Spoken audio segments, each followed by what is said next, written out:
Hello Year 12 and Year 13 students. This is designed to enable you to return to your coursework and produce something splendid. This is Philip Larkin's poem, This Be the Verse.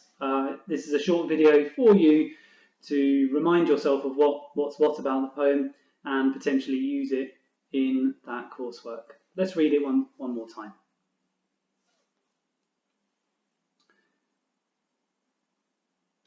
They fuck you up, your mum and dad. They may not mean to, but they do. They fill you with the faults they had and add some extra just for you. But they were fucked up in their turn by fools in old-style hats and coats, who half the time were soppy stern and half at one another's throats. Man hands on misery to man. It deepens like a coastal shelf. Get out as early as you can, and don't have any kids yourself.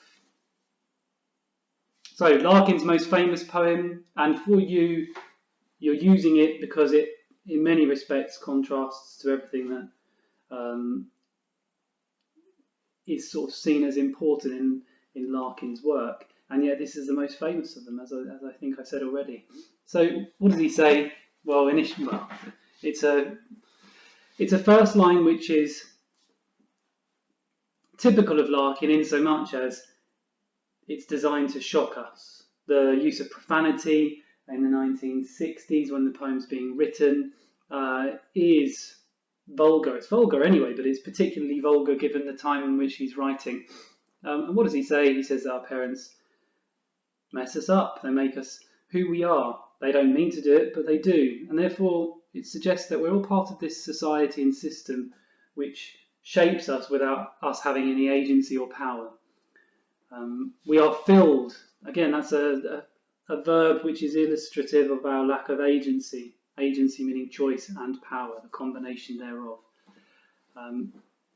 So we get all of our parents' faults and we get some of our own faults. And if we look at that logically, then what that means is that we're just the worst version of our parents possible, and they're the worst version of their parents, and on it goes backwards into the history books.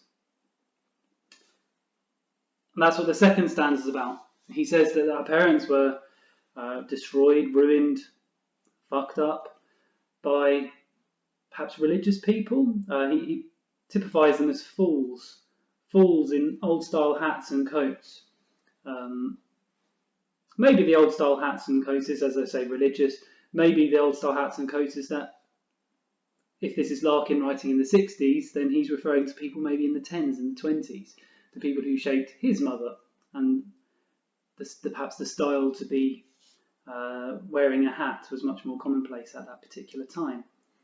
He speaks of that generation that half the time they were soppy stern and half at one another's throats.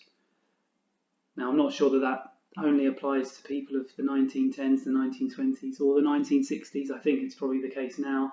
And that's one of the sort of universal truths of the poem. The third stanza is where things become much more profound. Man hands on misery to man. He's obviously referring there to mankind, the nature of being human. And he says that it deepens like a coastal shelf. And that's the sort of figurative language. It's specifically a simile, like a coastal shelf. But that's the figurative language which demonstrates everything that's gone before it. A coastal shelf deepens over time, over generations, over many years, hundreds of years, thousands of years. And it suggests once more that we are not in control of of who we are and what we're like. It's just passed on to us.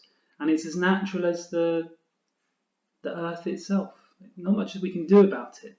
And perhaps he suggests that the only way we can do something about it is to not continue that particular chain. It's to not have any of your own children. So I think the poem itself is reasonably straightforward. Things to say about structure and form, but it's fairly typical of the rest of Larkin's work in terms of structure and form. We have iambic pentameter.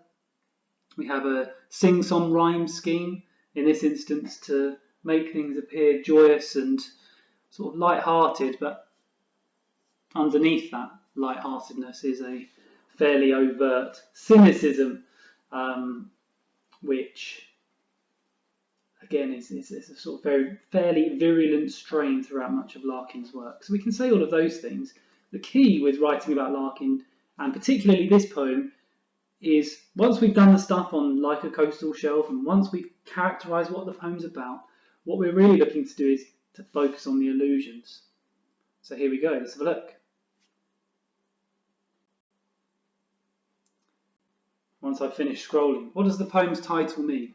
It's direct borrowing from Robert Louis Stevenson's poem Requiem. Under the wide and starry sky, dig the grave and let me die. Glad did I live and gladly die, and I laid me down with a will. This be the verse you grave for me. Here lies where he longed to be. Home is the sailor home from the sea, and the hunter home from the hill. Now, the work's already done in this particular blog, so I'm just going to use it. What's a requiem? A song sung for the dead. He asks that loved ones remember him after he dies. Larkin, by comparison, presents a rather different view. Rather than honouring one's parents and respecting and remembering when they die, he focuses on resentment. Don't have kids. Your parents are responsible because they fuck you up, so don't continue that particular strain of misery.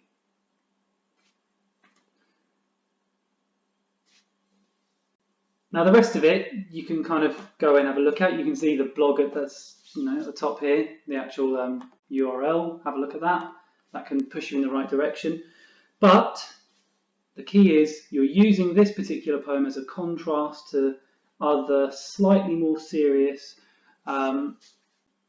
slightly more interesting poems, in so much as if you're looking at the canon, does this poem belong in the canon? Should it be studied? Should I be reading it? Should I be swearing on a YouTube video? I suppose that's an interesting thing. Is it appropriate to swear? If we're looking at sort of the Marxist critique, then we're focusing on how we don't have any agency, how our parents are kind of they're cogs in a wheel and they create us and we're just more cogs in a slightly different wheel or a slightly newer, shinier wheel, and then we'll just create more children who do something similar. Those are probably the two that you're looking at most, and again it depends on what question you're choosing for yourself. But the key is do something with the poem. Focus on the key lines. Remember that you don't have to write about everything, but the things that you do write about, you want to mine lots of information from. And that's about it.